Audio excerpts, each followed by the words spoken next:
Disclaimer: the information and education material contained herein is meant to promote the general understanding and dialogue of GAN's processing. Such information is not meant or intended to serve as a substitute for a healthcare professional's clinical training, experience, or judgment.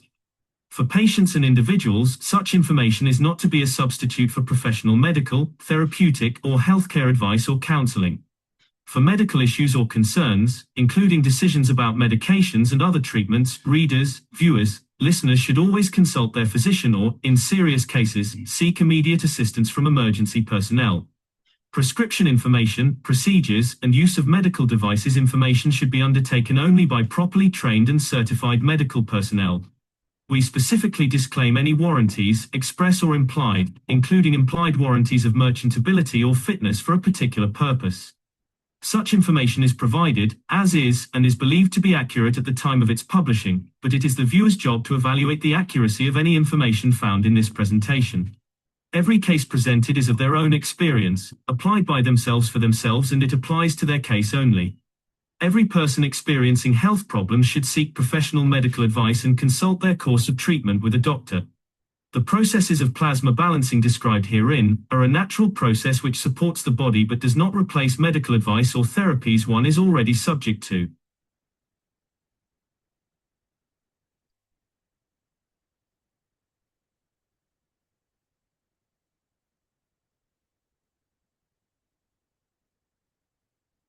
Well done. Thank you very much, everyone. This is the Kish American Knowledge Team meeting continuation as we're moving through 2025. We really should declare a new year, and there's so much going on. You mean a new dawn has broken? Yeah, a new dawn, a new era, a new year, and it's all new. And so it requires a new understanding and a new way to interpret things. And so that's where the challenge lies. And we're all being challenged that way. It's exactly what you said, Mark. It's not, school's never out. And so now we are learning new lessons. It's amazing that the new technology that is being displayed is actually obsolete. New obsolete technology. This is the Keshe Foundation Spaceship Institute, Teachings on Plasma Science. We're in the basic nanotech series. We're going to be talking about nanotubes today. My name is Alexander. I am from Canada. It is May the 11th of 2025, and this is part of the Keshe Foundation North America Plasma Education Series. So why are we talking about nanotubes when we have advanced so far? And we discussed nanotechnology way back in the teaching series 5 years ago. But there's more that we can add to it. There's a greater insight, there's a greater understanding. And the thing about it is that we have to challenge ourselves because there are so many new knowledge seekers coming out. So whatever happened before is to our benefit as mature knowledge seekers. But for the new ones, it is new. And we have to understand that. And we have to be able to interpret that. But we have to keep moving forward. And the reason I bring this subject up is because there was an event and it dovetails with the Brazilian community, and it had a profound effect on me because I've had an association with water for a long time. And there was a professor that came up from Brasilia, and she came up to Waterloo. This is in Canada, at the University of Waterloo. She was invited to make a presentation, which is pretty impressive. At that point in time, it became quite apparent that Brazil was leading the academia in technical knowledge, and water management was at the forefront.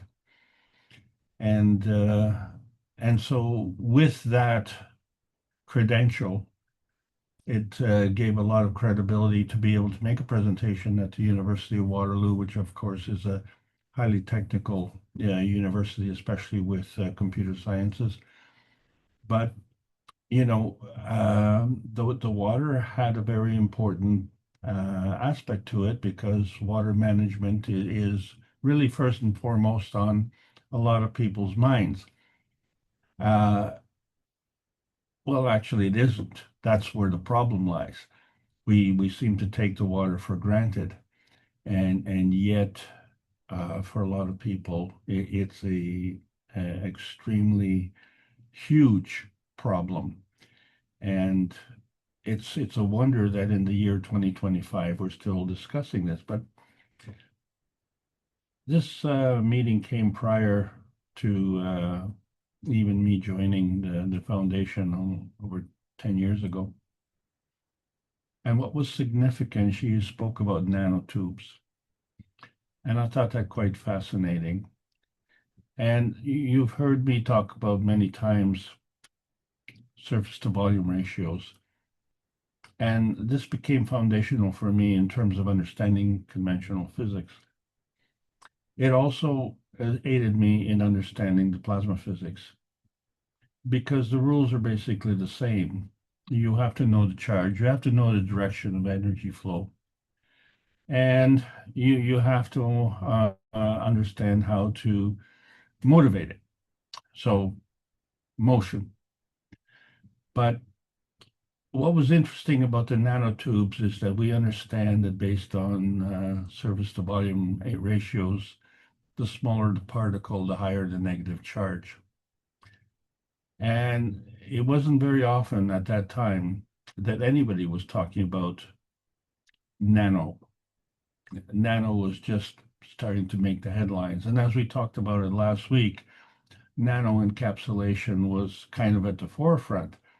But what the nanocapsulation was doing was actually using the nanotechnology to be able to deliver things that were in an encapsulated form, but they weren't really doing anything novel in terms of like the plasma science was.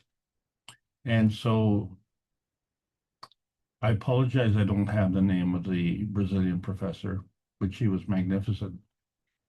And she really, really gave a concise presentation on how important it was that if they could develop nanofiltration, what a revolution that would be for the water industry. And the principles of nanofiltration were amazing. And so I want to talk about that in comparison to what we're doing here, because this development of nanofiltration is a dream. It's a dream of many scientists, many people who are involved with water. And of course, water is arguably the second most important element after air. And yet we're still having trouble. So if we could get to a breakthrough to do nanofiltration, and it had some characteristics which were quite phenomenal. And it had to do with surface tension. In other words, if we could filter water at the nano layer,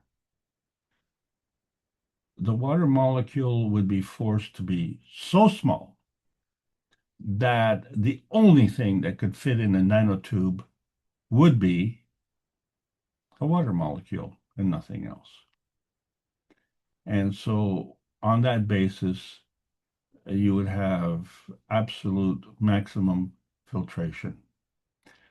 But what we're talking about, the filtration is of suspended particles in the water, which causes pollution. But the characteristic with the nanotubes, of course, is that it really, really restricted the atomic flow through, because the water had a specific characteristic that if it could flow through a nanotube, totally be pure.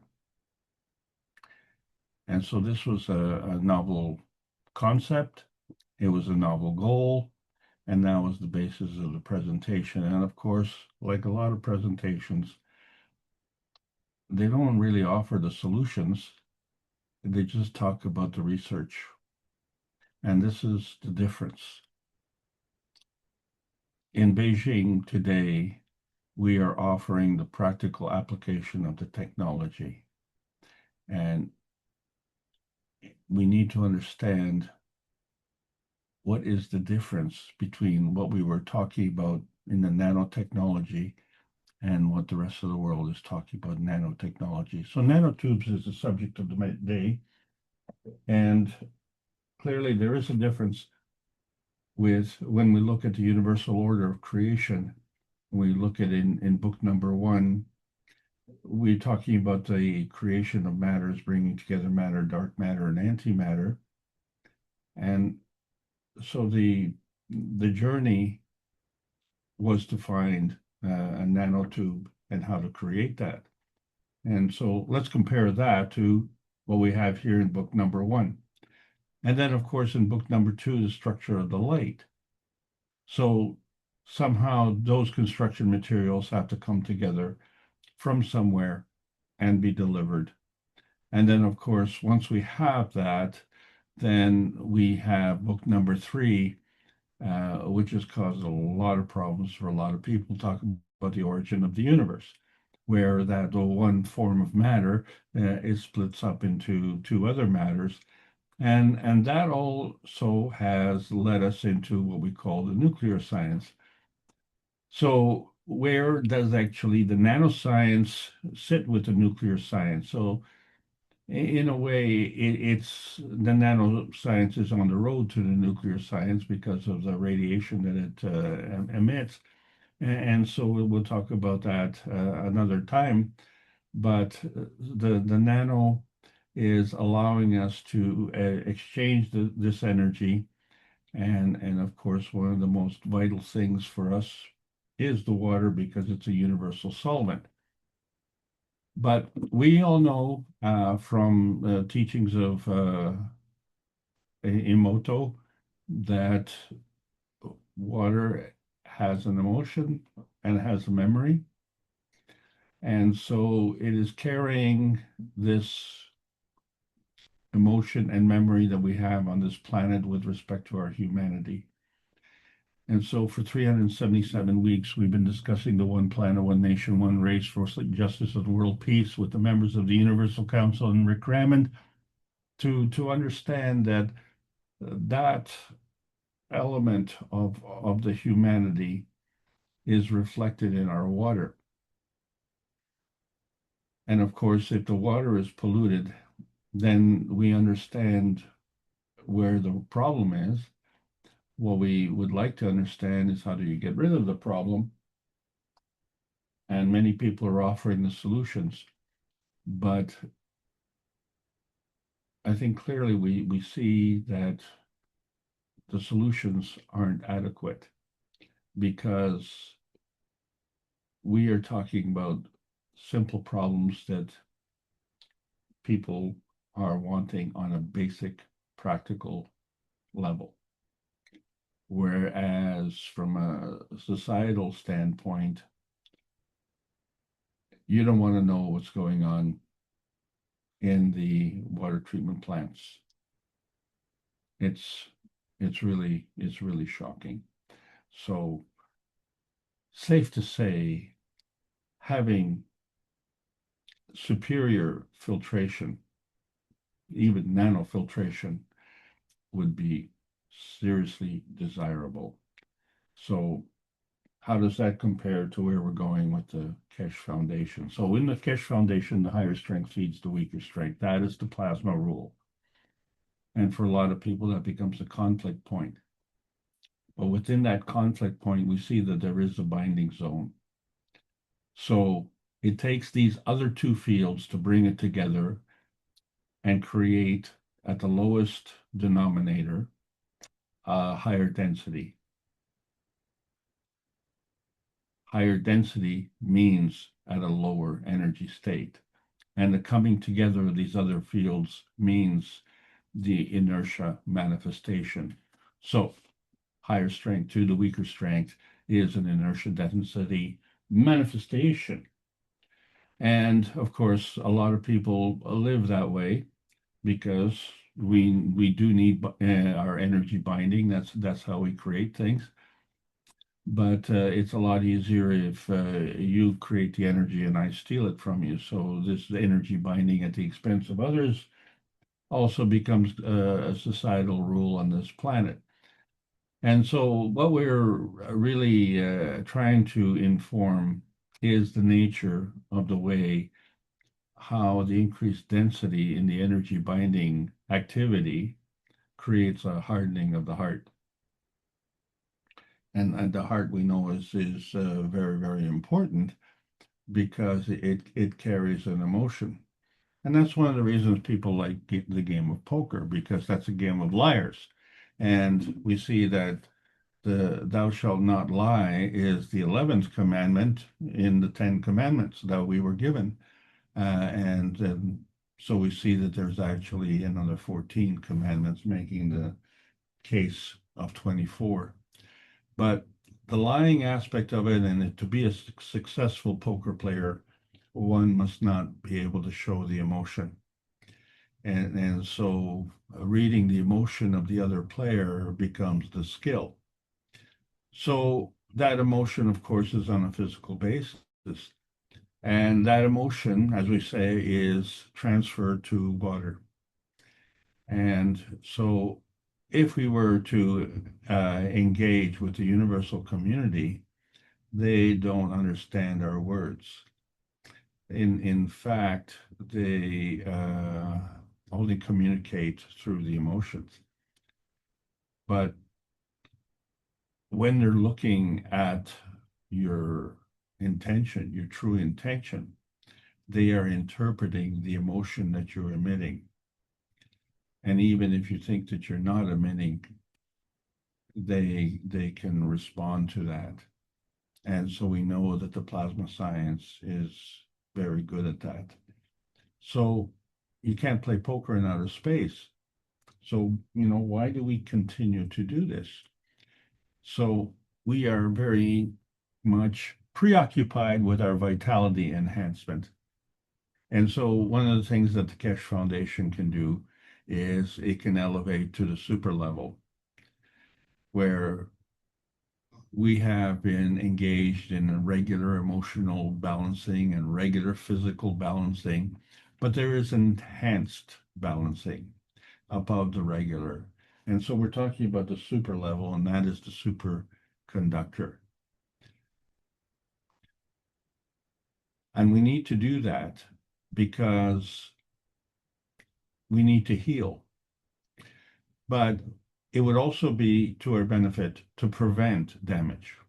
So we have to create a humanity inertia shielding to shield ourselves from other hostiles or from aggression or from environmental harm.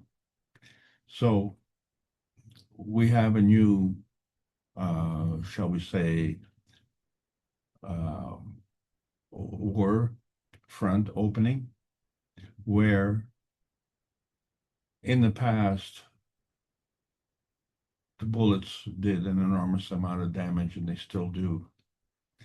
However, environmental damage is far more efficient.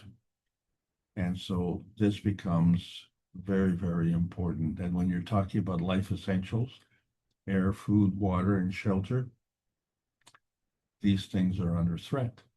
And so that's where the plasma science comes in, and becomes very important for us to understand this transmutation highway, because in order for us to engage in planetary excursions, we are not really welcome in outer space with these kind of attributes. And so we can't get on the transmutation highway, and there are penalties. And just because we don't see the penalties doesn't mean that they don't exist, because there is another inertia highway, and that is based on our actions and based on our intentions. and the interaction of those two. So there are actually two possibilities here. So we see the interaction between carbon-12, carbon-14, and carbon-16 on the transmission, transition, and transmutation highways. But what's fundamental about carbon is that it has a very important function. In the periodic table, we say it's carbon-6, and its crystalline formation is hexagonal. And in that regard, we are classified as organic. And so when we define something that is organic, we are looking at humanity, vertical people, horizontal people, and of course, water plays that part.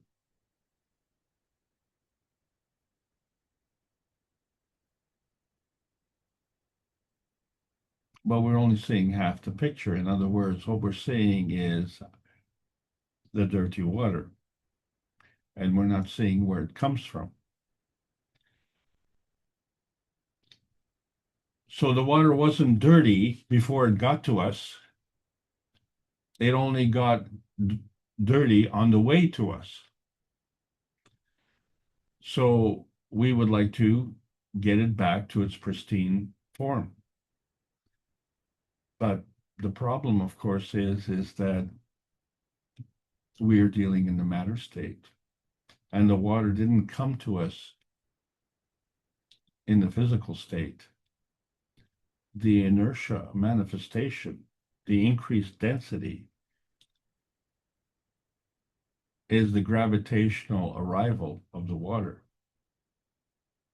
So there's a source, and there's a connection to that source. And so that's where the nanotech discussion comes in, because we use that source for the cups of life. And of course, water was a component that we needed in there, but we used salt water because it changed the attribute of the water. And we used physical things. And one of those physical things was the copper coils, which we nanocoated. And that nanocoating process involves carbon. And that's why they weren't the cups of pandemic, because they were the cups of life. And they gave us this emotional and physical revitalization. So the cup on the left, that is white, representing the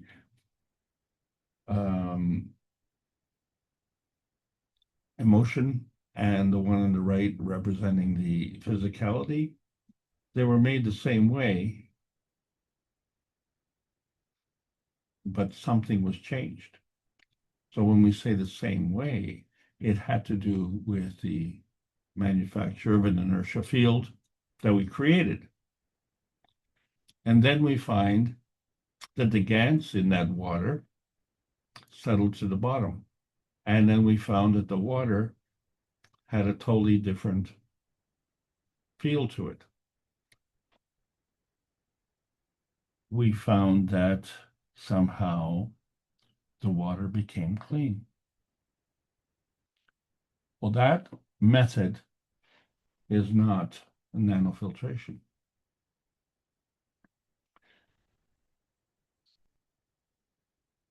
So the manufacture of the GANs, which came from the nano, we created carbon dioxide, calcium, zinc, and copper, amino acid, and we created water. Yes, we created water, which in terms of life essentials is our gold. And for a lot of people, gold itself is a life essential. And we kind of crossed that basis. But what we're looking at is, what does that mean with respect to our soul? And so when we add the cup of the soul to the cup of emotion and the cup of physicality, and we have the magnetic and gravitational balance of each individual cup and then collectively of the three cups, we find that this becomes representative of what is our true nature and how it affects us with respect to our vitality, and then how it affects our mental well-being as well, because our mental is connected to the cup of the universe, and it operates the same way. It's an inertia field bringing together the left and right hemisphere of the brain and connecting with the plasmatic carbon of the universe. And so we have the basic bringing together of one field, another field, also one field but different, and then another field, also one field but different. And then we come together and we have the culmination of three fields. Well, isn't that interesting? So then we extend that, we find that we have the grand central Earth ganses, the grand central station, where we have ganses of every element on the periodic table of elements. But we are now in the Beyond Beijing conference, the conference which started yesterday and has actually completed its second day, and it will be going on one more day. But already the reverberations are being felt. And as we can see, we're using obsolete technology to create the gold. But it's obsolete to us, but it's new to everybody else. And this is what we have to be mindful of. How do we make sure that for those who are unaware of what has been transpiring are made aware and just find practical application of this, because it will be incredible. And so we've been talking about angular density, where we talk about a falling. And in the falling, we increase the density. And through the falling, we increase the pressure. And so that means we've increased gravity. So we find that the angular momentum equals the moment of inertia times the angular velocity. Well, what does that have to do with nanofiltration? Well, you will find that it has everything to do with that. And also, on the subject of falling, we discuss fallen angels as well, because anything that has to do with the falling goes to a greater density. So through the falling, can we purify? Isn't that the question? So when we look at the nanoscience, just in terms of what we understand its position, it really isn't as extreme as we thought. When I first heard about this from this beautiful Brazilian scientist, nano was a revelation. But we've gone beyond nano. In the computers, we've gone beyond giga, we're into tera. And in the plasma science, we've gone into pico. But it's still outside of the box of old science. That's the point. And so we just have to understand so that we can see how the science is evolving, and then we can see how it's affecting us on a practical basis. And that is the challenge. That the challenge is now front row center. So if we understand the difference, when we looked at the basic elements, they were atomic. But when we got into the nanocoding, it was monatomic.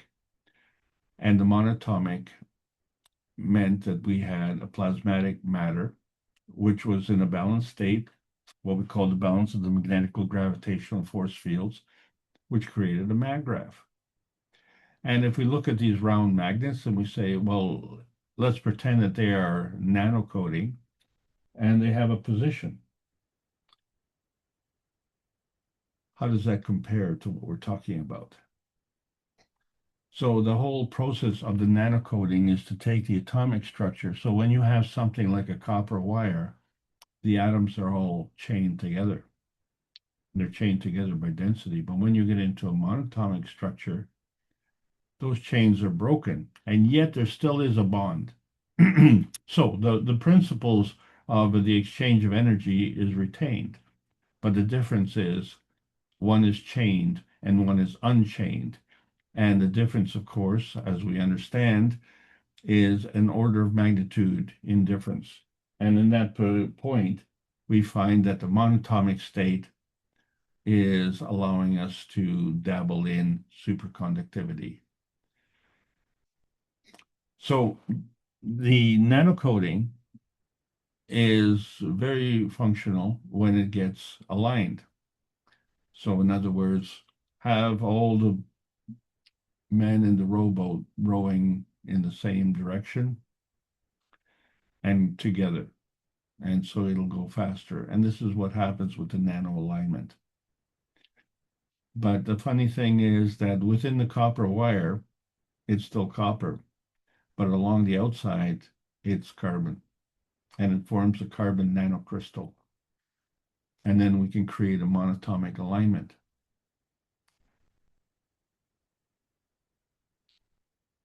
This monatomic crystal is looking a little bit different from what we're talking about.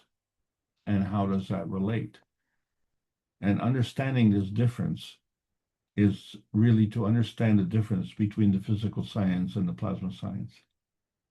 So with the nanotech, we are not only talking about monatomic, but because we were talking about water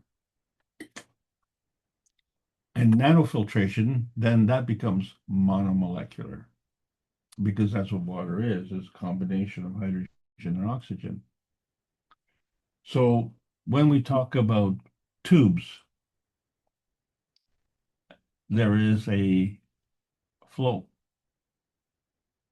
And so that means there has to be a structure, and then there has to be a movement inside that tube. So if you've ever seen a slinky, you understand what we're talking about.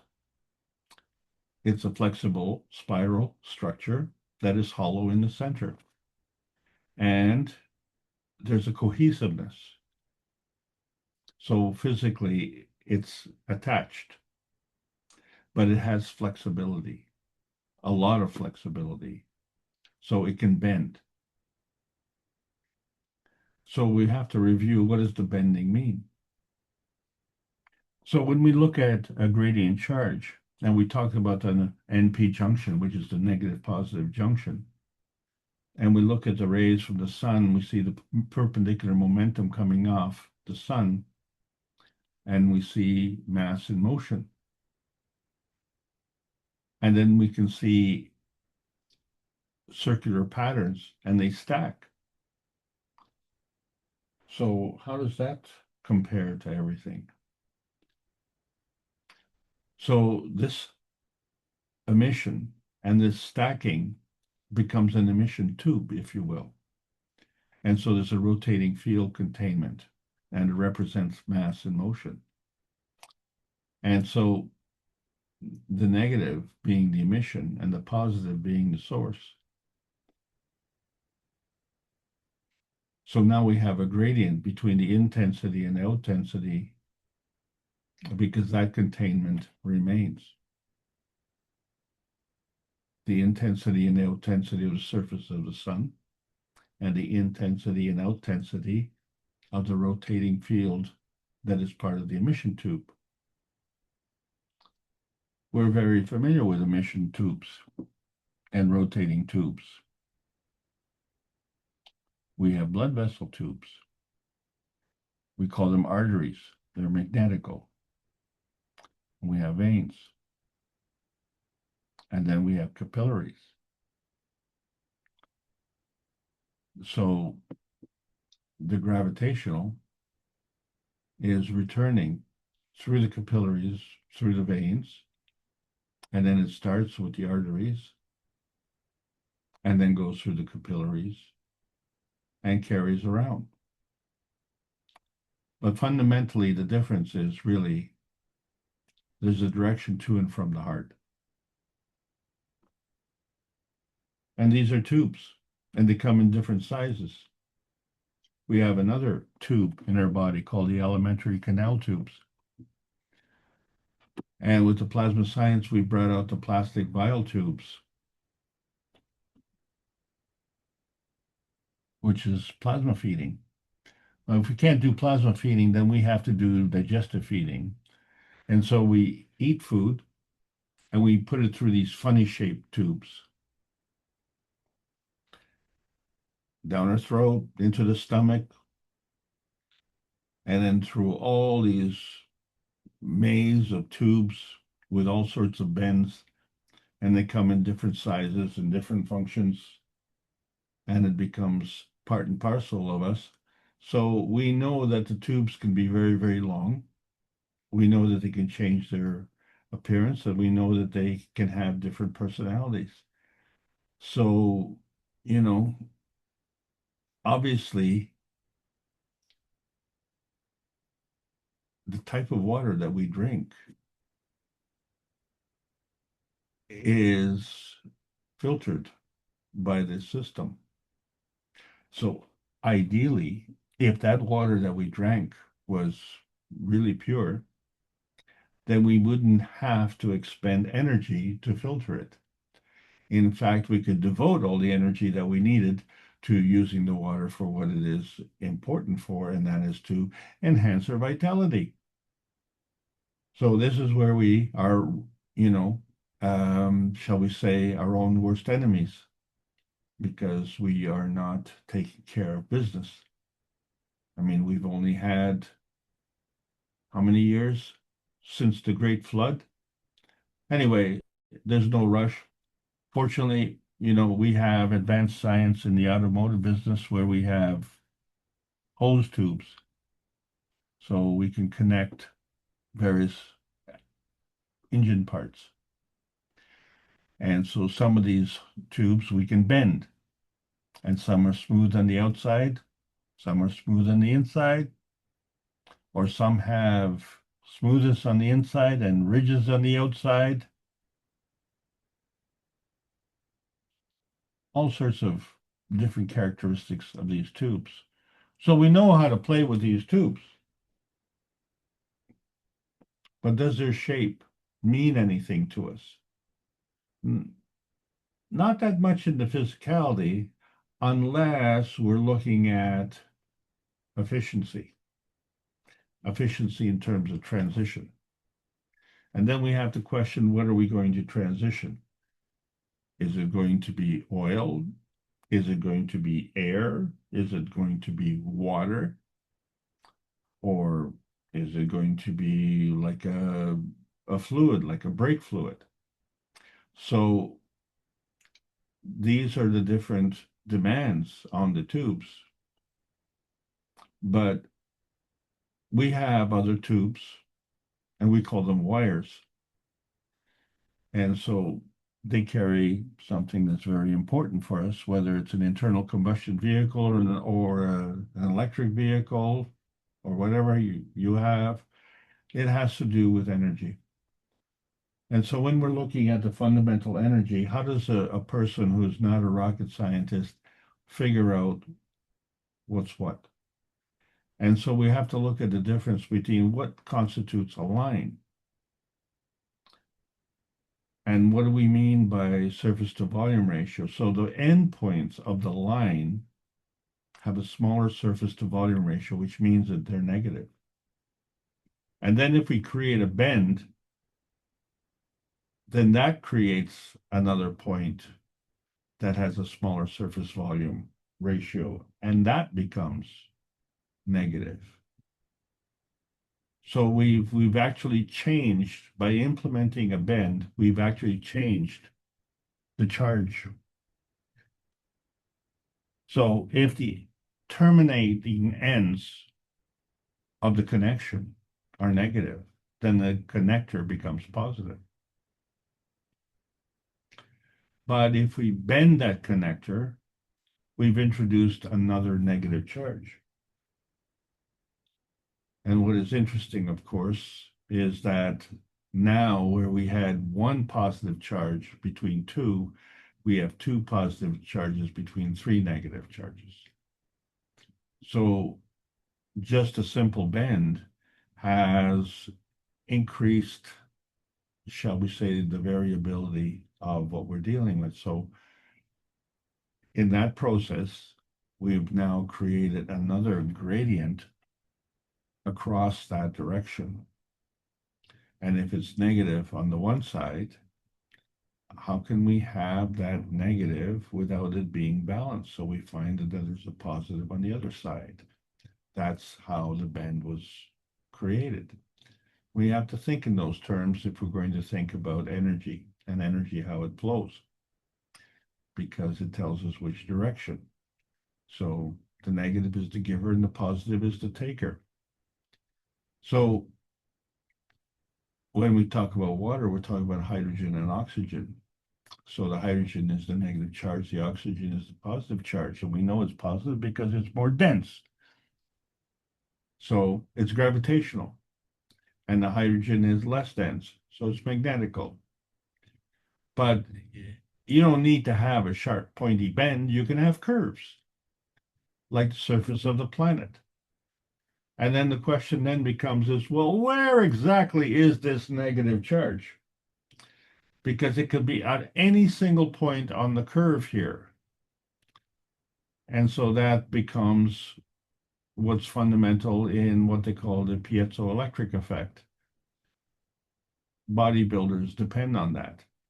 When they stress their bones, the part they stress is negative, and the part they compress is positive.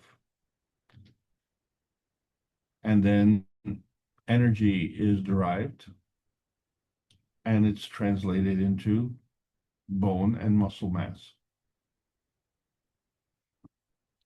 Well, this curvature is very important because we're talking about nanotubes. And when we're looking at a cement particle, the cement particle is in a powder form. And when you add water, it creates an envelope. An encapsulation. Oh, hello, here we are. A gel, hydration, encapsulation. And it causes the cement tubes to grow. And in the absence of water, the growth stops.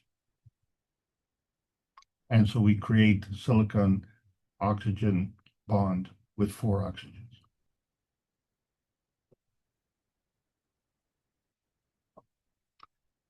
Excuse me. But as you can see, the growth is following the curvature. And so as these tubes are growing from the surface, they're close together at the surface, but farther apart as they go apart.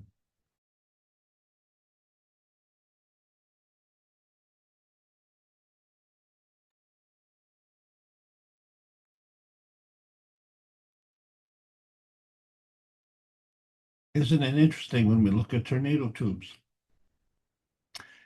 They are wide at the top and where they're less dense, but they're more dense at the bottom. And that's reflected in how they're narrow.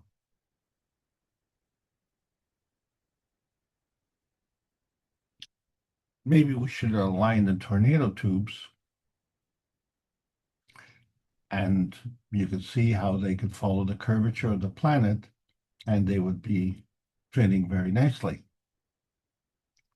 But you don't see tornado tubes coming in bunches. Well, maybe you do see them coming frequently, but you don't see them bunched up like this because they would interfere with each other. So how do we get this tube that is hollow and can withstand the curvature and convey this energy?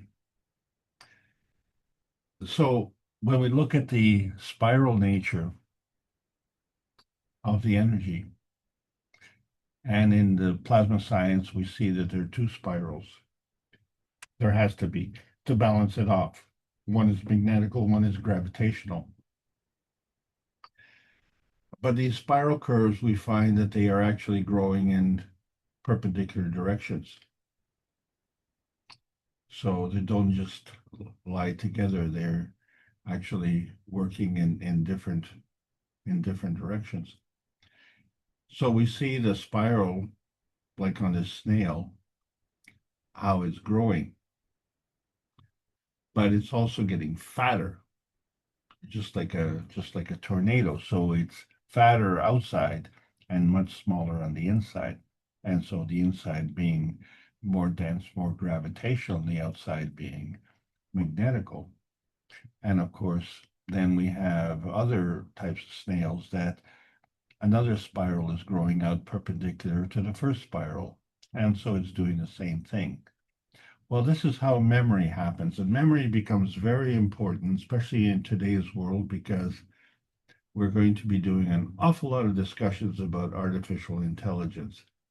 And one of the key benefits of artificial intelligence is how it processes memory, assuming, of course, it has the memory. But that's another subject.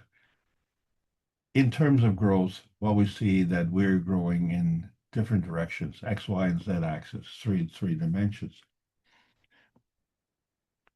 How do we actually change that direction? So we've seen by putting a simple bend, we can have a change with respect to the X and the Y axis. And so let's just continue with that, because what we want to talk about, we've already talked about the chains and how they're atomic, and the nanocoding, which is monatomic. And we see in the essential fatty acids, we see the same kind of thing. We see a carbon chain. And the hydrogen is what's keeping that straight. If we were to remove a hydrogen, then there would be a bend in the road. And then if we look at the nerves, and we find that there is an axon that connects the neuron with the synaptic gap. But around that axon is what we call a myelin sheath. And that myelin sheath grows. And not only does it grow around the axon, like a Tootsie Roll. From our childhood, I guess we all remember what a Tootsie Roll is. It's just chocolate and cream interlaced together in a roll. But that roll grows in nature. And so it also rotates around the leading edge.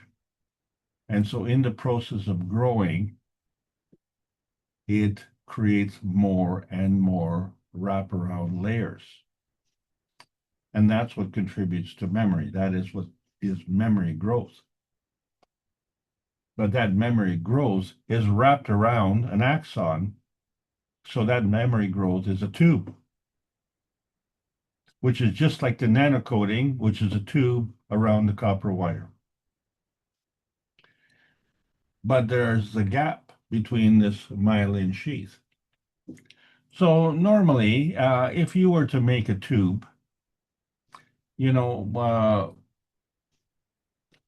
one of the handy uses of tubes, of course, we use it for toilet paper. And it's interesting how they make these tubes, because you could just make a round tube, but it would only be so long. But if you were to make it into a coil and then make that tube, you could make it longer. And if you were to need a connection between the two tubes, you could take two existing tubes and connect them with another one and have it all, shall we say, monolithic. And so there's a gap in the myelin sheath, and the energy has to flow from one sheath to another sheath So to complete the delivery of the energy from the neuron to the synaptic gap. And how do we know that it's going towards the synaptic gap? Because of surface to volume ratio, so the synaptic gap is negative, the neuron is positive. So without the myelin sheath, the energy will still flow, but with the myelin sheath, we have now enhanced the energy. And what is important for these connection tubes in our nerve system? Oh, water, it's that water again. We need to be hydrated and to be able to properly maintain our physical functions. So how does the water lubricate the myelin sheath?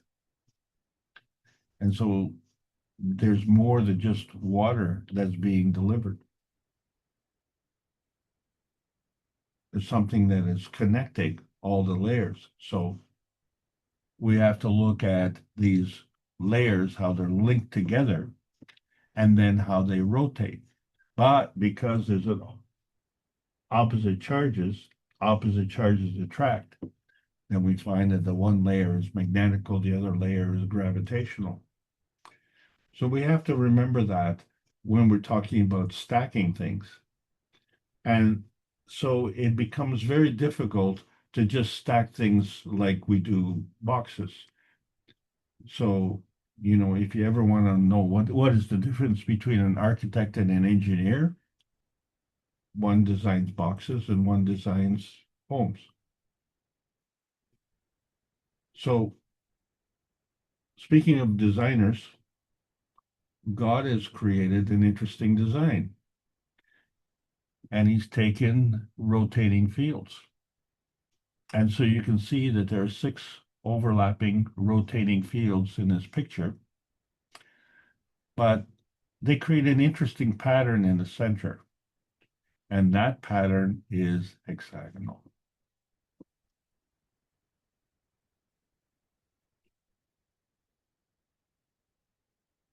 But that's a pattern that's in the center. That pattern repeats itself outside. So there is a gradient with respect to that pattern. So we have 2 patterns that are overlapping. One's a hexagonal pattern, one's a circular pattern. And it just doesn't seem possible that these 2 patterns could be complementary. And they are. So this is the pattern of a daisy.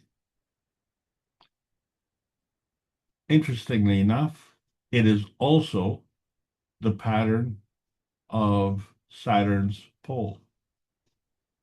It's a large hexagonal pole. It is so large you can see the United States and its vast mass would only take up a tiny portion in the center of that. That's how large Saturn's pole is. And what is key here is that it's hexagonal. So the planet is rotating, and yet at the core it's hexagonal, just like the daisy. And then the daisy creates these other petals from this overlapping of these circular fields. And it creates 6 petals, which kind of match the 6 sides of the hexagon. And then there's an overlapping of that, and so you have many, many petals. And so there you go. So if we could take magnetic tubes and stack them, would they be stacked on top of each other, or would they be offset? If we look at these tubes as representing nanocoating, there's a connector that's missing. So in this picture, the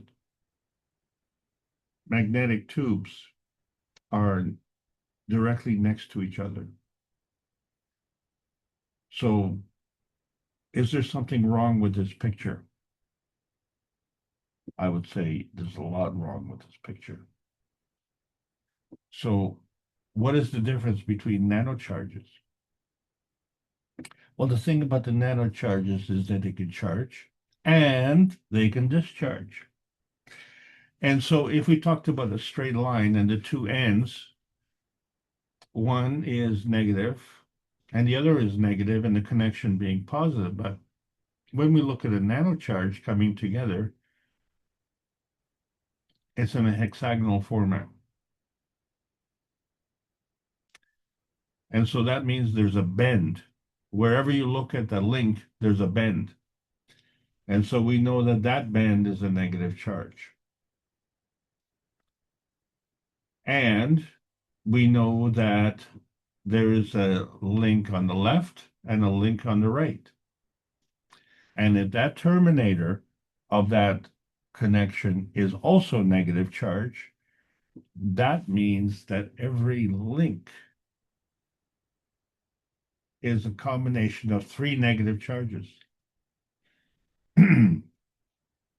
If the other side is one negative charge, then that means the one with the three negative charges becomes positive.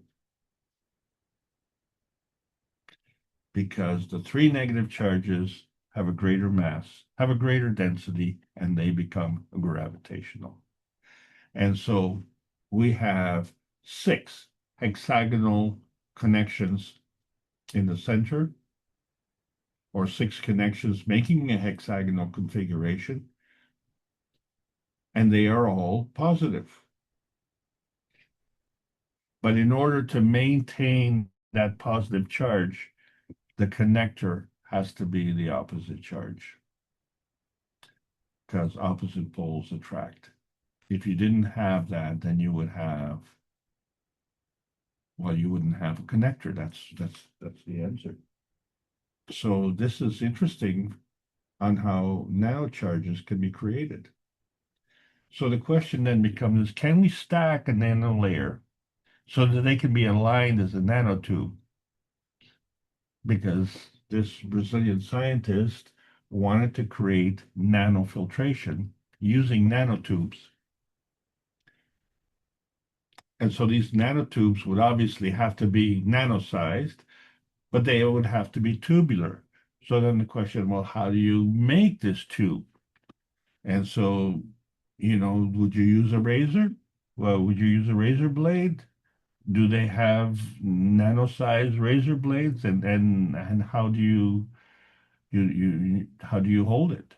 And who does the cutting? And how does it come together? Do you just cut and paste, or? And so now you understand why that's a challenge. So the question is, can you align these the way it is? Well, actually you can't, because you need connector intermediaries. So if you were to have a nanotube where the water could flow through, well, that would be great, because the idea is that it leaves the pollution behind. But then wouldn't the nanotubes get plugged with the effluent? So then there has to be a flow across the nanotubes to take away the waste and then deliver more water, then have the water go through the nanotubes. But as you can see, if we start to do this layer stacking, the stacking is staggered.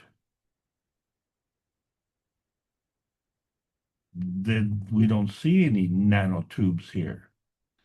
So we understand how the nanostructure can be created with the hexagonal patterns, but there's no tube. The tube is gone. And isn't it interesting that we can have tubular water?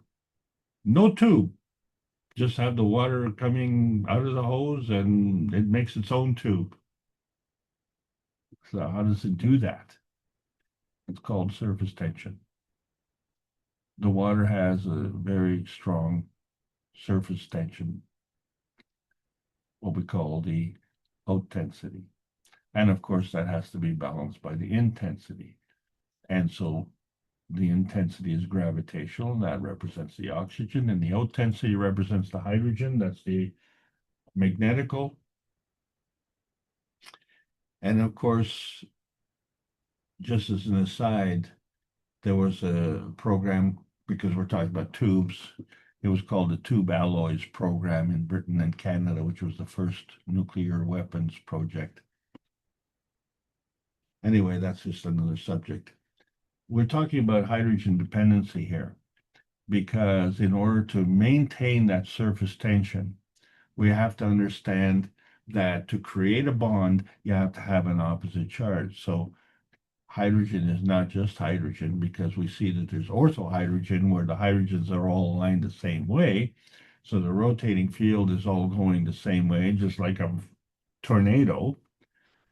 So in order for these things to be together, there has to be a gap and there has to be a connection. So if the hydrogen is negative, then the gap has to be positive. But in order to have a bond, the hydrogen has to be positive, and the gap connection has to be negative, because in this case, the hydrogen is more dense. And if we flip the poles and create a parahydrogen,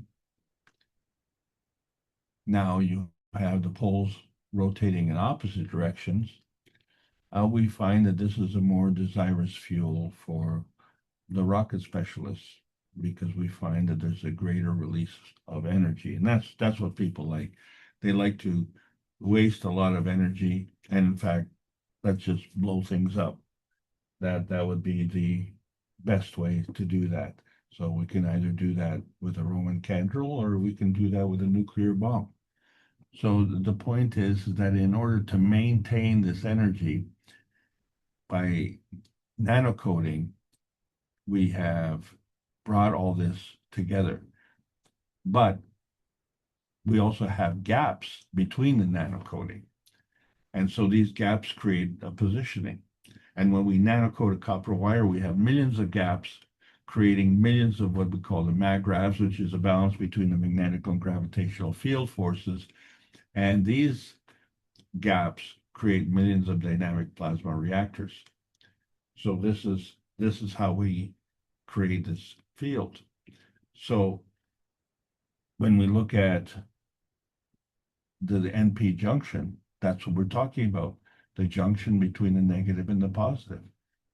And so in order to do this junction, which is the connection, there has to be a transition from the negative and another transition from the positive. So those two have to come together. So the NP junction becomes the inertia junction. And so when we look at water, we see the hydrogen being magnetic and the oxygen being gravitational. So the combination of the negative and the positive is the NP junction. And it is so strong that it creates a magrav condition where the water molecule is round. And the reason it's round is because of this enormous surface tension. So that brings up an interesting proposition about the nanofiltering, that if you could create a monomolecular nanofilter, the water would pass through this filter at an extremely high speed. And there are two reasons for this. One, it's not carrying the baggage of the pollution. But two, it is monomolecular. High surface tension means high gravitational conformity. The hexagonal nanofilter tube would also be monomolecular. So you have the surface tension of the tube on the outside and on the inside being negative, and the surface tension of the water molecule being negative on the outside. It means that opposites attract, common poles repel. So rather than the water sticking to the side of the tube, it just passes through at an extremely high speed, extremely high. And it isn't just like gravity just falling through the tube. It just goes through like a rocket and leaves behind the residue. And that would be ideal with respect to nanofiltering. And so that was the whole thing about the presentation. But as we just talked, when we look at stacking the layers, you know, if we can't produce these nanotubes and we use regular filtration, then we have to push the water through the filter pores. Well, the current filtration that we use is not nanofiltration in that sense. So we have to apply more pressure. As the pores get smaller, excuse me, as the pores get smaller, we have to apply more pressure. But then would it go through the tubes? Or as you can see, there are gaps in the tubes because how do we make these rotating tubes hexagonal? All the other tubes that we've seen are rotating tubes. The only hexagonal format that we've seen is with a daisy and with the Saturn.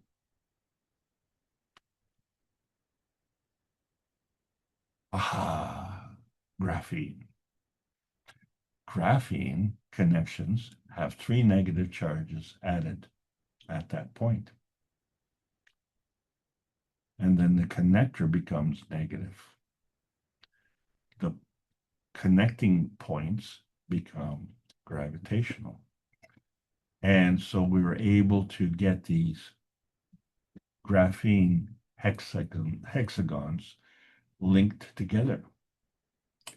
And because they are high energy containment tubes, it creates a low pressure opening. And wouldn't that be wonderful? So if we could somehow pass the water through the graphene, would the thickness of the graphene be thick enough to act as a tube? That's a challenge. We haven't done that yet.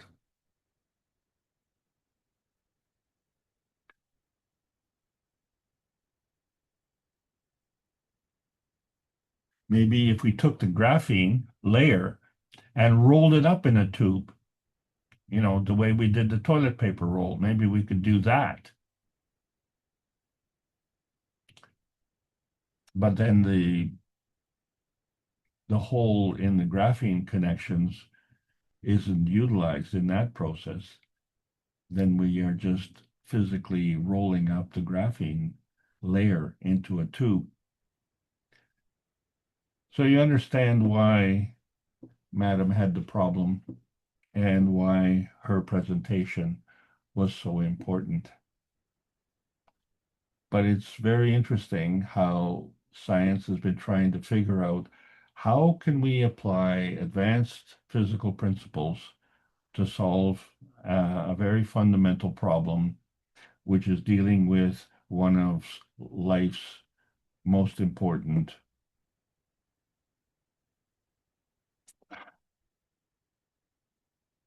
essentials. So water is number 2 after air. Water is essential for growing food. Food's number 3. And once you have sustenance, then you need a place to be. And so that becomes a shelter. And we need that shelter on this planet because actually the shelter is the planet. But since we're polluting it so badly, then, we need to artificially create another shelter to shelter us from the polluted shelter. And then we need to figure out how to keep our environment clean. So that is the difference between the physical science and the plasma science. Because in order for the water to travel through the nanofiltration at an extremely high rate, it can't do that physically. It has to keep an energy transfer rate. In other words, no friction. It has to be completely repelling. Well, how can it repel if it can't make the connection to the sidewall? So there has to be some kind of connection. There has to be some kind of energy transfer to say the tube is repelling the water molecule, the water monomolecule. There has to be some kind of communication. And that communication is not physical. That connection is not physical. And that is the difference between the energy transfer between the atomic state, where we created the cups of life, and we created the nano state, and then we created the GANs. And so all of this had to do with the conservation of the inertia of energy transfer states. You set up MAGRAV pathways of attraction, which deal with the gravitational intensity. That's part of the feedback, isn't it? Because there's a repulsion, which is the magnetical outintensity. That's the feeding part.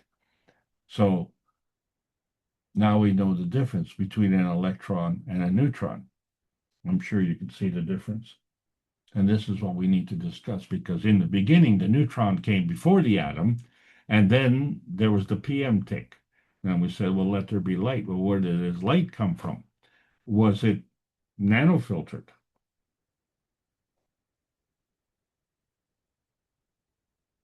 But in order for it to come, it had to have a place to go. And in order to come from, it had to have a place to come from. So a place to come from and a place to go. And as we saw in the book number 2, The Structure of the Light, it defines that there's a matter state where it comes from, a matter state where it goes to, and there's a connection.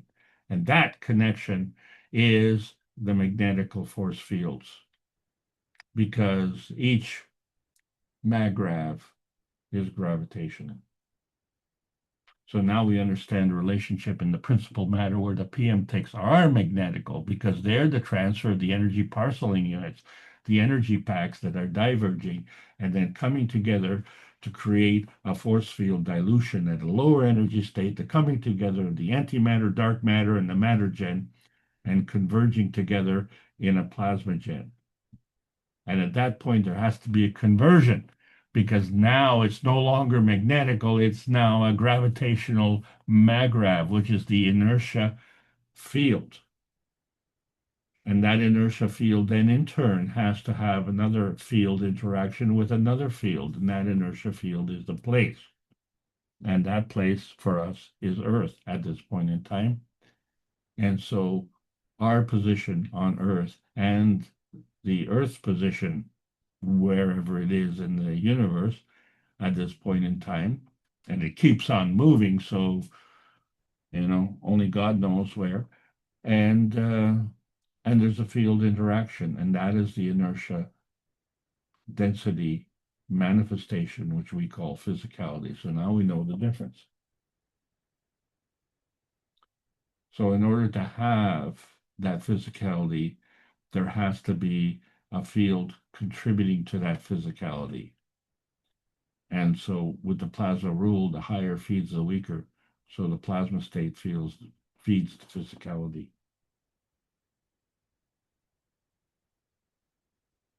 There is no pressure. There is no heat. There is no falling. There is no tubular filtering. But there is a sorting process, because it brings together the magnetical and the gravitational plasmatic conditions. And once those two come together, then you have the physical manifestation. The rotating hemispheres coming together, where you have the northern southern hemisphere create the rotation of this planet. And that planet uniformly rotates in one direction, and we rotate with it. And we don't rotate on the planet, we walk on the planet. We travel on the planet. We do things on the planet because we are gravitational. The planet is gravitational. And so, being much smaller than the planet, we are magnetical in relationship to the planet. The planet is gravitational. That's why we have our feet firmly planted on the ground. So all this energy that is coming is doing the same thing. It's coming in as principal matter, but it comes in different flavors. And it comes in different densities. And it also is emitting. And so in that process, the absorption and the emission maintains its balance. The tensity remains. So in order to maintain that mag-rav position, there has to be a giving and taking of energy. And if you can't do that, then you will wither away. Because you cannot exist without exchange of energy. So when we're looking at the matter plasma dimensions, we have to understand that it is related not only to the physical, but to the plasmatic. It has to be. So they're both part of the matter plasma dimension.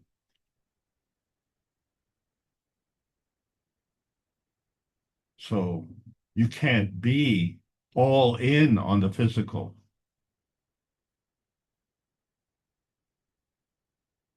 But you can be all in on the plasmatic. But since the matter state straddles the physical and the plasmatic, that is our current viewpoint, and that's how we see things.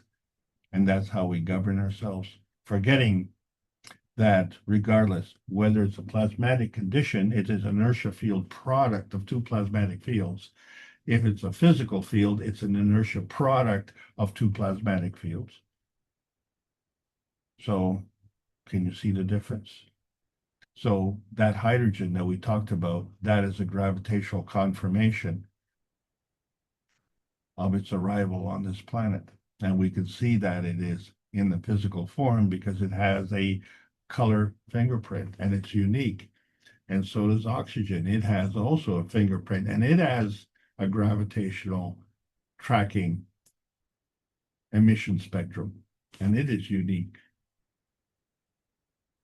So when we're looking at the nuclear feeding inertia, we see that there's the matter state, that's one. We see the dark matter, that's one. And we see the antimatter, and that's one. And each one has different layers. And each one has a wide side and a narrow side. One side is more dense than the other. So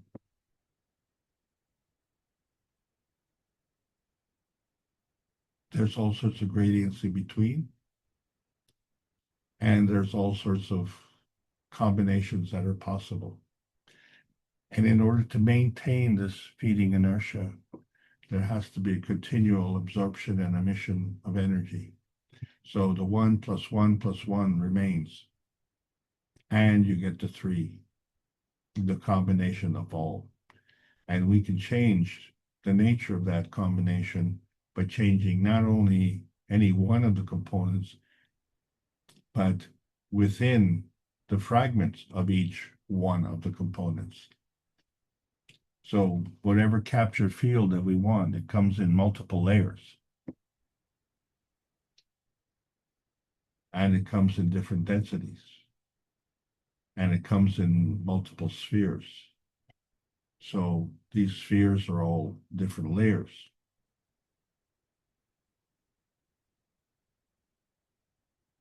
And they're like tubes. But they're not always straight. They're not always stacked.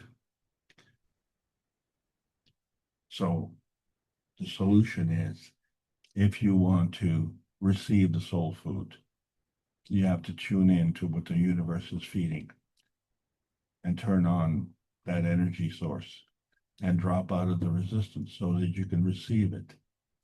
So all the effort should be to provide the pattern, because it's that pattern that you get the energy. You can't force it. You can't put pressure on it. And you definitely can't nanofilter it.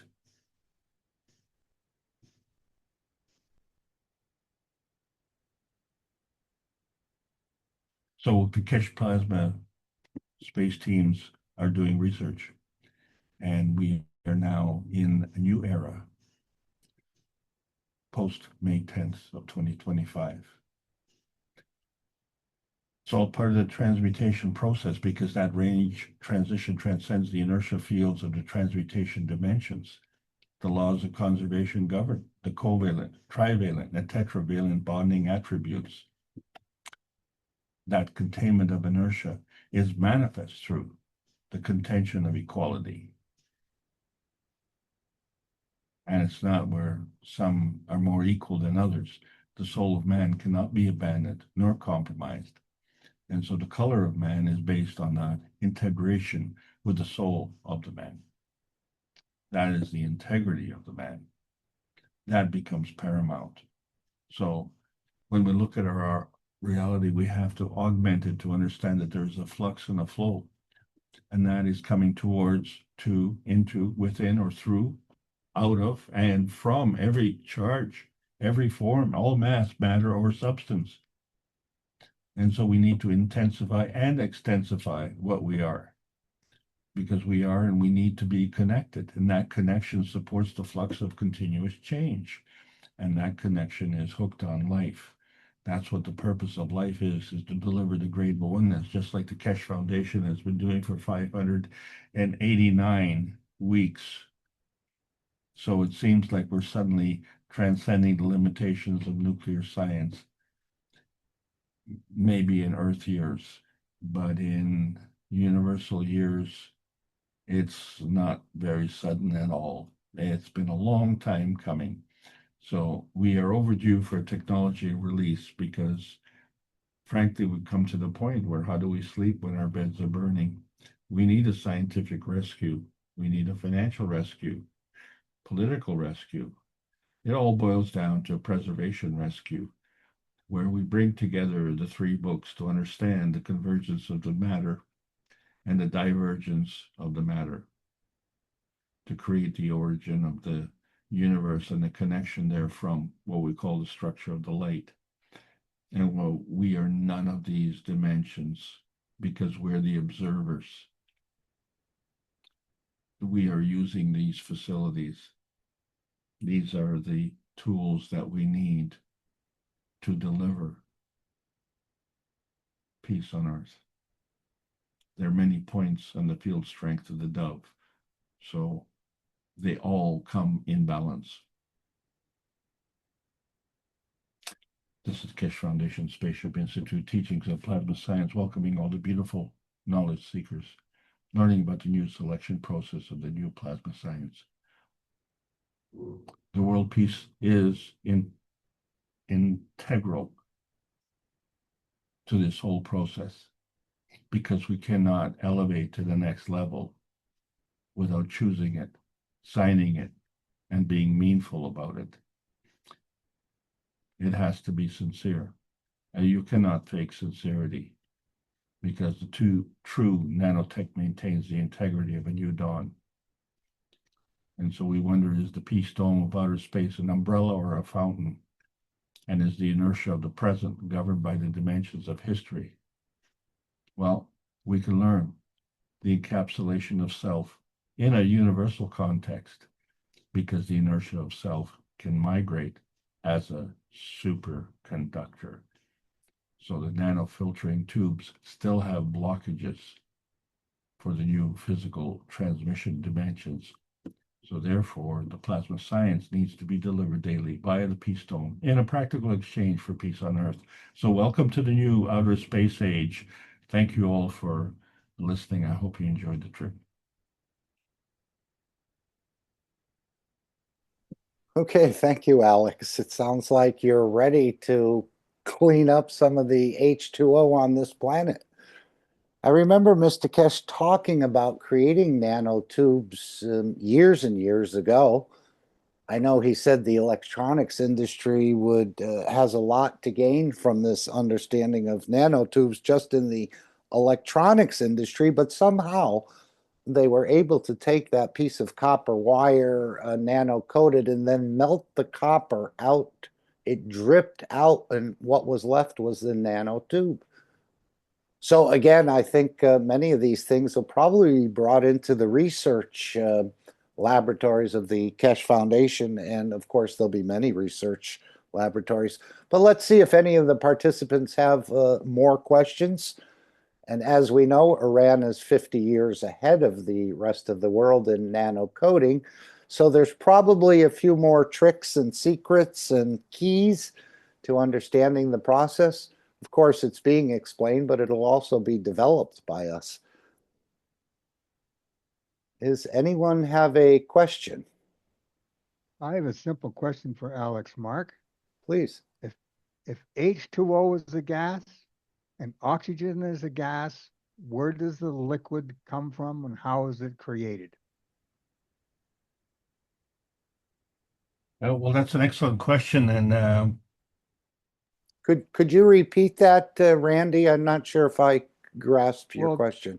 They call it water. But if we look Okay. at what they call water as H2O, 2 molecules of hydrogen, 1 molecule of oxygen, those are gases. And liquid is a physical matter form. So what happens in the plasmatic arena for those two gases to come together and create the liquid in the physicality? so there's a characteristic of the water that we call water vapor, and it is existing in the atmosphere. So in itself, it is perceived to be a gas, but obviously as a vapor, it's a gas that is light enough to float above the liquid, and it's able to disperse itself amongst the rest of the atmosphere. So it still is water, but it's as a gas. There's another product that has a similar characteristic. It's called carbon dioxide, because carbon itself is a solid, and oxygen, of course, is a gas. And so how does the carbon as a solid become in a gaseous state as carbon dioxide? So it becomes the same question. And so it has to do with the relationship in terms of energy and density. And so depending on the density is going to determine whether or not it is going to fall or whether it's going to rise. So if we were to say in terms of a nanocoating, that the nanocoating is midway in terms of a GANS and physicality. So if we say that the atomic state is the lowest energy, and then the nanocoating is the monatomic, is an intermediate state, and then you have the GANs, which is a higher energy state again, then we can see that depending on the progression of the density is going to determine its position. That position doesn't stop at the edge of its transition. So a physical can transition into a liquid. So how does it pass that threshold? And a liquid can transition into a gas. And there's a threshold, and how does it pass that one? So all it is at some point, the inertia field changes. That gradient changes where suddenly the polarity changes, where you have this rigid gravitational structure becomes relaxed. And then that gravitational structure becomes even more relaxed. So the transition to go from the gravitational to the magnetical is the defining answer to your question. So the other factors that we talk about, the pressure, the air, I'm sorry, the pressure, the heat, and the frequency, we can compress the frequency, we can, compress air, we can compress fluids, we can even compress solids.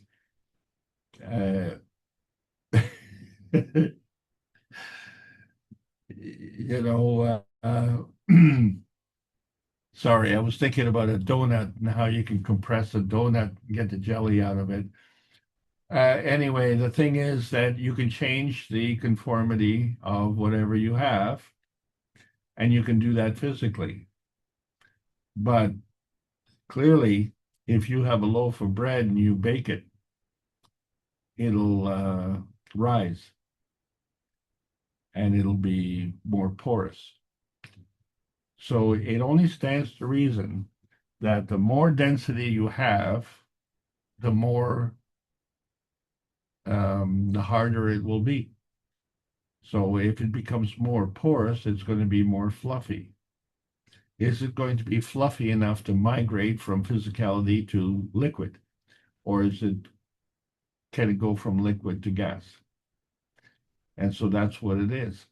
And the thing is that fundamental for the plasma science is to understand that in terms of the pH, the difference in mass, hydrogen is 1 and oxygen is 8. And when we're talking about order of magnitude, that is 10. When you add the hydrogen and the oxygen, that comes up to 9. If you add one more, that becomes 10. Now that gas is water. I hope that helps, Randy.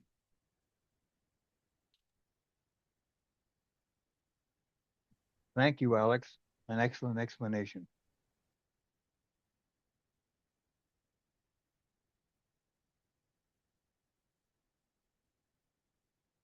Anyone else have a question they'd like to have answered? Please open the mic.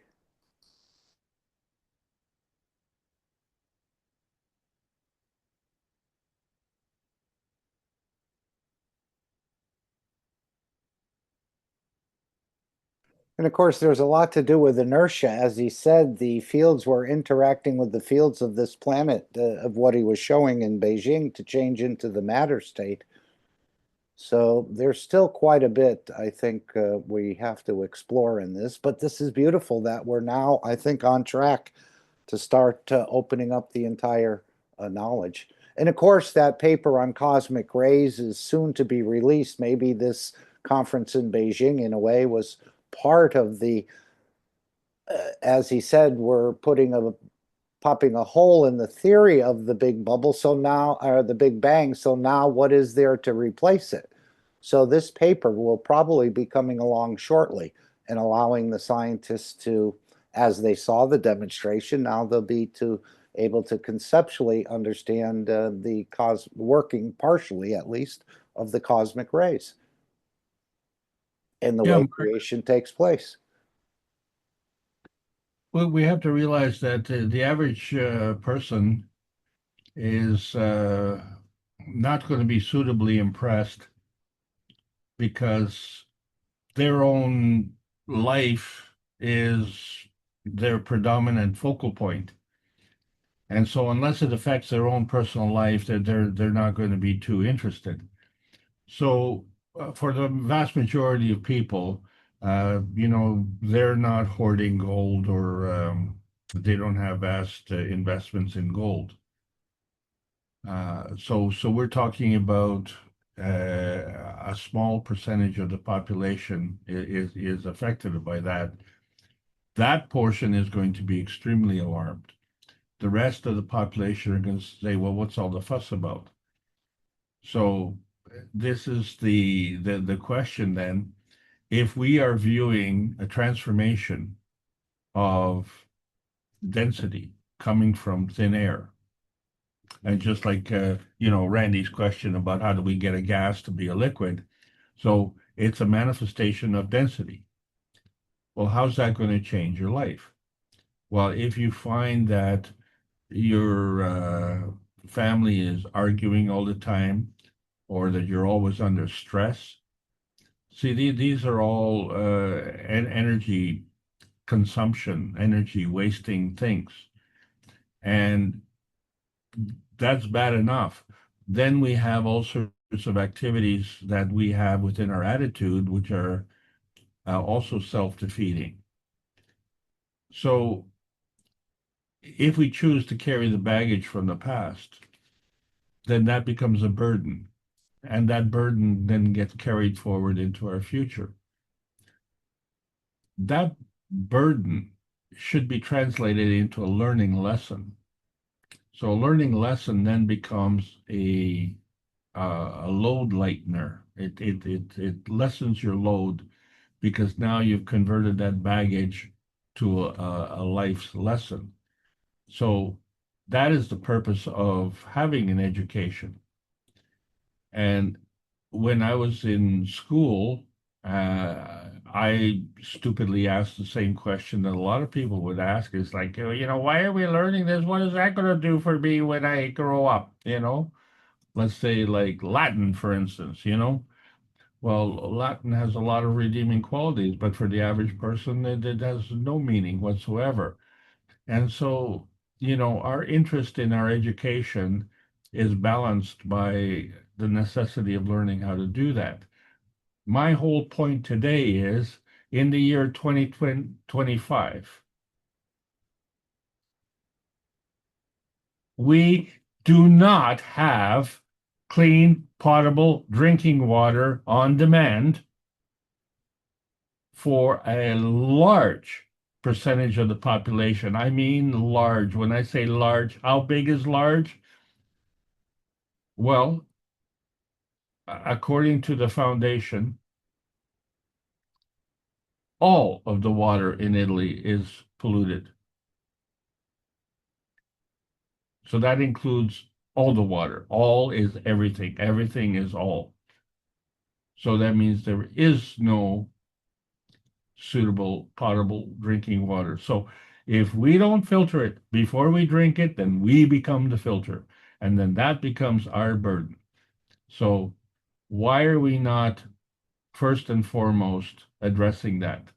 Think about it. What would happen to you if a tornado were to hit, heaven forbid? And we've had this case, one of the knowledge seekers coming out of North Carolina had this very experience. What is the first thing that you're concerned about? If there's a fire, will you be able to breathe? That is the first thing you're concerned about. The second thing would be water. And then given a few more hours, food will be a concern. But nightfall, a shelter will be your concern. So there's a progression of your interest. These are all necessities.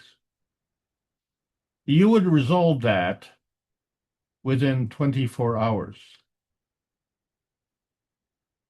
not in 2025 years or longer. That is the outrage of humanity's technical achievements. Back to you, Mark. That was one of the questions I was going to ask you. What percentage of the water on this planet needs to be cleaned up? But before you answer that, I'd like to read what Mr. Kesh has just posted, and I'm sure you'll all see it in the telegrams and the rest. You are invited to be with us at 9 a.m. CET or 3 p.m. Beijing time to witness the opening of the material production system and environment production of gold and other rare from exhibition in Beijing. So I think he's talking about this upcoming period. I thought it was going to start, unless this is something that's already, but Mr. Kesh just put it in there right now.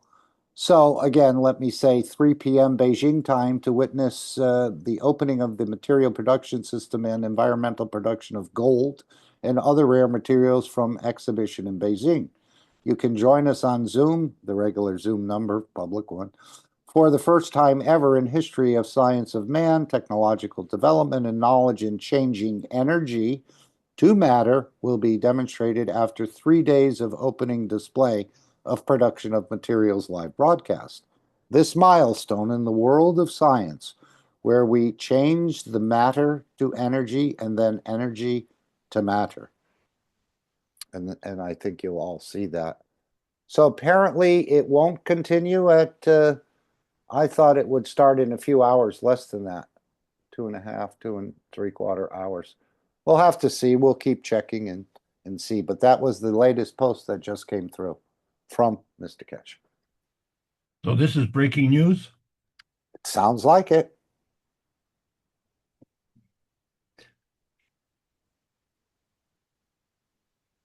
We all have stories to tell our grandchildren. Where were you in May? And you know what's funny about nanomaterials, and they talk about the injections and different things containing this nano and the rest of our structure, even our hair is a nanomaterial, the skin and the rest. So we're full of different types of nanomaterials, aren't we? Isn't that where the synopsis breaks and it forms that sort of nanomaterial so the charge can sort of skip the gap? So we understand that that is inertia product. You do, but maybe I don't.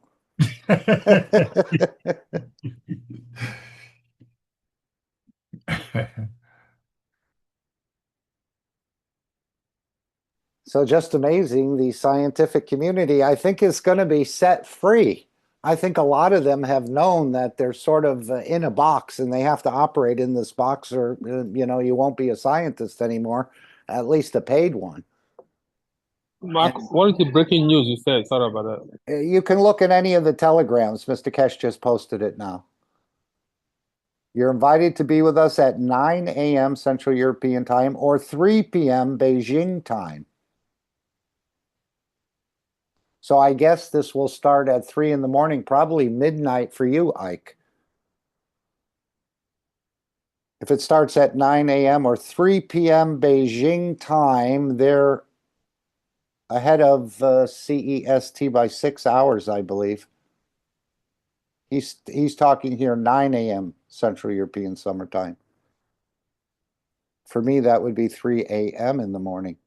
And I think for you, Ike, in California, it'd be midnight. Or no, yeah, I think so. You're 3 hours behind the New York time. So let's see, keep tuning in, alert the others if something's going on, and continue to check into the Zoom room or the connection with the telegram with the Brazil language community. I posted it in the chat, Mark. Thank you very much. And thank you for posting all those pictures. Anyone can take the link and look at them, but you'll also find those scattered around in the different Telegram meetings. And of course, as he said, this conference and all this demonstration is to get the countries talking rather than fighting and threatening one another.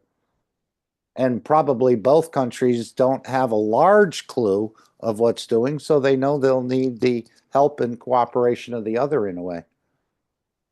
The Mark Ray Corporation is a U.S. corporation allowed to demonstrate in Beijing. So I think this is, in a way, a fig leaf from the Chinese government, in a way. Well, we know Mr. Kesh has increased the size of the Zoom room by capacity of 1,000 to 3,000. That's a threefold increase. But I can hear the scientists now, Alex. Do you think the boss is going to let us play with this? No way. This is too far, too advanced. But I bet they're chattering quite a bit. Finally, they'll start to understand the world of creation. Yeah, but remember, if we hit an order of magnitude, then the paradigm will change. For sure. It's all laid out. This is just not a plan that was put together a week or two ago. I'm not talking the Beijing conference. I'm talking about the elevation of this planet to join the larger family. And this is all part of the process, and so are we.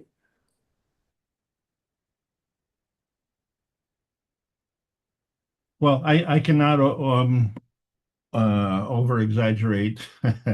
That's what exaggeration is I cannot overemphasize the enormity of what is transpiring right now. Frankly, I am feeling slightly overwhelmed, and if I give it a lot of thought, then I almost feel swamped. This is I don't think many people are going to feel that initially. Yep. For sure. I mean, especially when he said that Tesla, who's done so much with what we're using today, as he said a few number of workshops ago, he only understood a little bit of this. Is there any picture of him there? No, it just says MTK. Yeah, no, I'm sorry. Is there any indication because Musk was invited? There's a whole bunch of pictures that I think was posted in the chat from Mr. Kesh being there in Beijing. Right, that was the ones from Mr. Hong, I think. Yeah. Yeah. There's Yeah, about but was the 200. The Musk party was that present? They may not want to appear in the public, perhaps they'll meet behind the scenes, but I know Mr. Kesh said that a communication system was there for him to take or test. So this is creating a lot of swirling of knowledge and quite a lot of intrigue as well to see what the next step will be. I think. Okay, so the next step is Monday, is tomorrow. Well, for me, it would be in about 6-9 hours. If this is at 9 a.m. Central European Summertime. It says CET, but I'm sure he means CEST. Yeah, but this project is moving along. It isn't static. It is moving along. There's a progression. Right, and as he said, it has to be quite impressive for the governments to want to move away. In other words, we're giving them a new toy to play with. And it has to be so, in other words, out of the or extraordinary that they will come to their senses and stop making the weapons. As he said, with the no one in the universal community will make a gun or anything like that. So this is part of that process of the Enlightenment. The world leaders, the scientists, the ambassadors, the religious leaders. And this is a whole process that's going on. Well, it's up to the nationals to put their leaders to put their feet to the fire. And So as he it's- said, our job is to spread it through the social medias. And I know I don't have a lot of, I'm not well versed with the social medias. I've always sort of shunned them in a way. But there'll be people brought into the Keshe Foundation, which there are probably a number of them already there that are quite familiar with this, and we'll see this big time spread across social medias. Thank you all for allowing me to present today, and stay tuned for the next exciting episode. It's hard to predict how this thing is going to go, but there will be video bloggers, I'm sure, who will be having their ears perked up.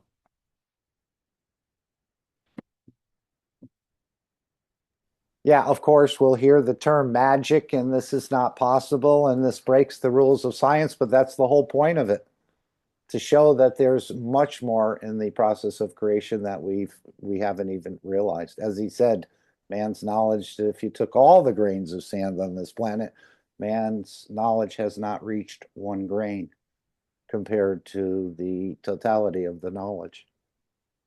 Well, it's not like watching paint dry, okay? I tell you what, if you pay attention closely, those specks that are manifesting, you referenced it a few minutes ago, they do jump, they do change in size.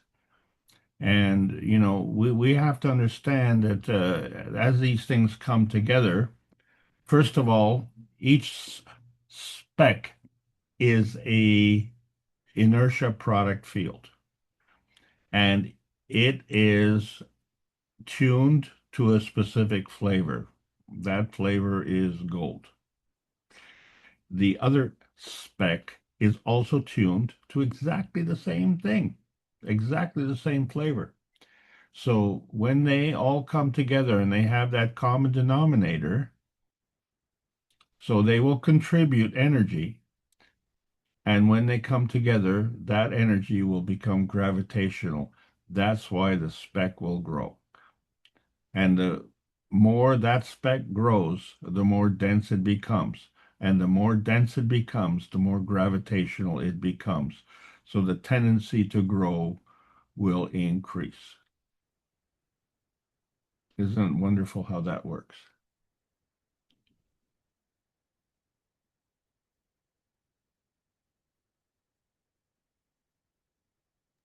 Yes, I was just looking for the part in the workshop where he showed the 3 sort of phases.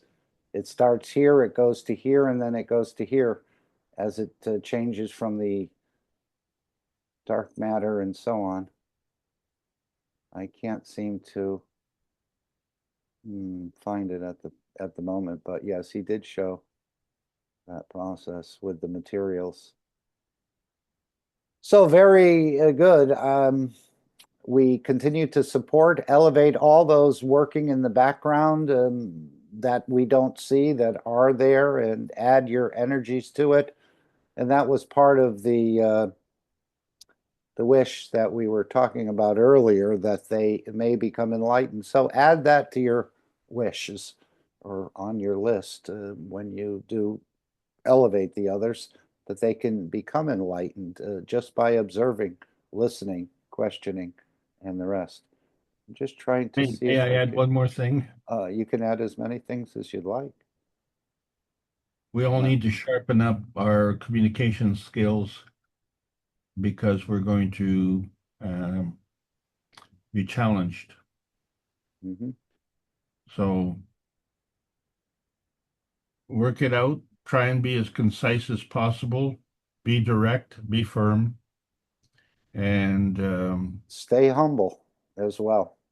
stay humble. That's As true. he said, when this starts to break out, don't rub it in the faces of the ones who've criticized you in the past and said it'll never happen. I ran into that recently in the bank where the lady said, "You're just a dreamer. This could never happen." So we'll run into a lot of that, and I'm sure we'll hear other oppositions, but as Mr. Kesh has said a number of times, they're well seasoned for this job. And this is not the roughest or the most resistant place they've dealt with in the past. So they have a lot of experience in doing this. Okay, remember you can still sign up for flight to destination system in the Kesh Foundation store, which I think they may be a follow-up meeting to the previous meeting. And then they probably will start again with the captains and the passengers, but you can sign up at any time.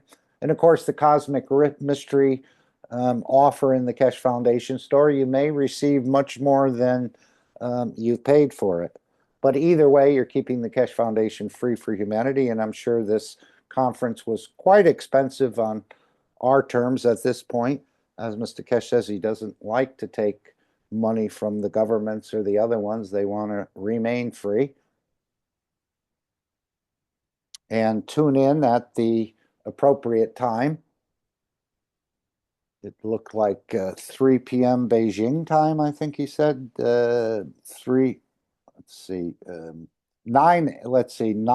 a.m. Central European Summer Time or 3 p.m. Beijing time. But we'll be checking on the Zoom to see what's actually happening there. And I'm sure they've had some beautiful meetings, and probably a lot of concessions have started from the scientists that have an eye for wisdom and understand what's going on. And the one that just wrote his latest book on creation may have a little bit of a resistance to it, as he probably put it sort of backwards. And as we see with many of the major scientists like Hawking and some of the others. All right, are there any other thoughts, questions, comments, issues you'd like to bring forward?